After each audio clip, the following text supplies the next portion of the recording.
People, sometimes you gotta take accountability for your own actions. Sometimes we gotta sit back and look at how we got into a situation.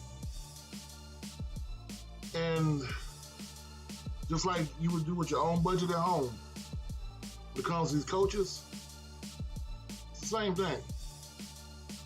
Coach Simmons, do me a favor, give me a quick like, share, and subscribe, please. If you're new to the channel, we do love subscriptions. This right here is not going to be easy. But we're going to have to understand that the amount of coaches leaving is not their fault. It's ours. When you look at coaching salaries, I know this is FCS level, it's not an FBS level, but even coaching salaries, people always ask, are they paid with tax dollars? How are these coaches getting paid, right? Well, yes. Yes and no. If you take the Power 5 mention, Alabama with Nick Saban was making 9.1, Ohio State, Ryan Day is making 7.6, Steve Sarkisian making 7.5 million a year. But those salaries, state schools, are capped at around $200,000 to $300,000.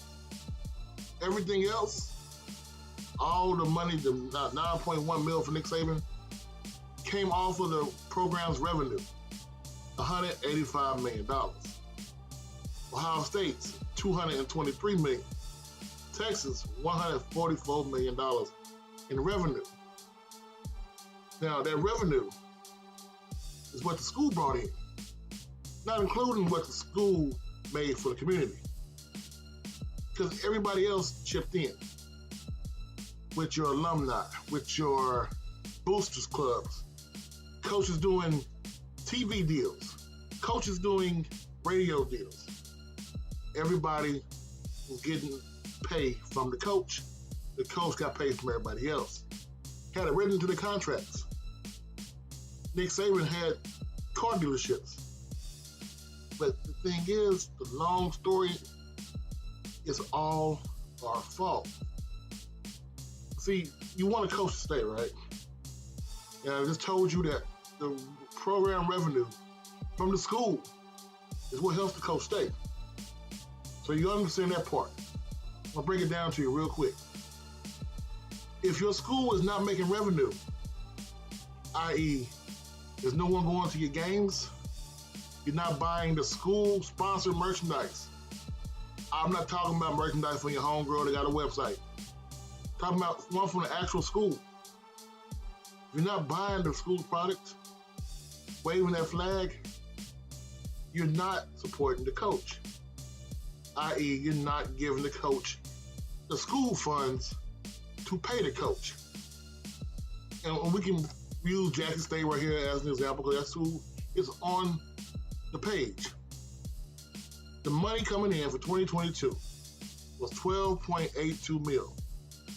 That was the last year under Coach probably. So, what's that mean? $12.82 million. We know the government is not going to give y'all anything. $1.5 million. Get that. Ticket sales were only 4.61. You have $5 million, less than $5 million ticket sales. If you want your coaches to be compensated, you can't be online crying about, well, we don't want them to leave. If you don't want them to leave, you got to pay them more. I did videos before where I've shown how being a defensive coordinator at Southern University, you made less money than being a gas station manager. This is what you want these people to do. You want everybody to have the same fire and desire that you have, but you don't want to pay them a damn penny. I'm not saying I know what exactly Mr. Bradley made, but like-minded schools, they make less, a lot less. You think about the hours you put in as a coach, as an assistant coach, scouting, developing talent, bringing up game plans, away from your family, away from your wife, your kids, all the money all the time you put in to pull in 45K. We saw this, 45, 65, $70,000. They have grad assistants at Power 5 schools make more money than that. Even if you were to put the contracts like the Montana States, highly incentive-laden contracts, guess what? You still don't have the power of a Power 5. I think we carbon the whole mix up. We got to have the next Eddie Robinson head coach stay at one spot for 70 years. Who is the longest term coach right now at FBS level? Been there the longest time. Is Ohio State? Is it Georgia? This is what I'm saying. No one stays at a spot for so long that they become part of the building. So Mr. Bradley, yes, I do think it's crazy that he's going to be a defensive line coach for South Alabama when he's better than a South Alabama defensive coordinator. I don't understand that, but we can't knock the man for getting the pay raise. I'm not saying that everybody's saying this, but a lot of people are. It's the same way I felt when Willie Simmons leaving to go be a running backs coach at Duke. I was mad at the position he was getting, but I understood the pay rate he was going for. So Mr. Bradley went up from, just in a short year, being also ran at Alcorn to defensive coordinator at Jackson to now he's teaching the D-line at South Alabama.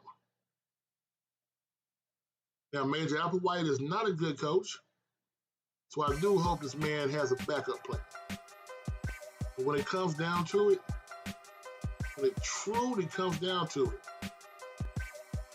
if we really want to complain about somebody dropping the ball on these coaches leaving, the only one who can blame is the alumni and the fans for not getting the pay rate up. If you don't show value in the coaches, why the hell would they show value in you? It's Coach Simmons. You have a wonderful day. Super Bowl Sunday.